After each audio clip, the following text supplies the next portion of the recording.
Ebben a mai videóban ezt a 3 Temnothorax crassispinus, avagy gubacslakó kérekhangya kolóniát fogjuk bemutatni. A hangyákat 3 apró gubacsban találtam, amiket begyűjtöttem és otthon felnyitottam, hogy át tudjam költöztetni őket ezekbe a formicid mikroformikáriumokba. Ezek a formikáriumok nagyon kicsik, direkt ennek a fajnak, mivel egy kifejlett kolóniában csak pár száz dolgozó jelenik meg.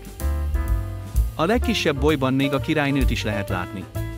Már rég kaptak kaját és a nedvesítő szivacsuk is kiszáradt, adjunk nekik darabolt lisztkukacot és vizezzük be a fészekrészt.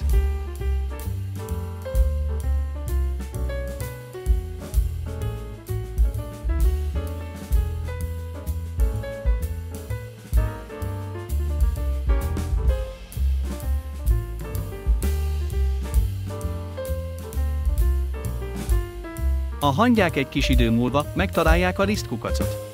Ennyi lett volna ez a videó, ha tetszett nyomj egy lájkot, ha pedig nem akkor ne.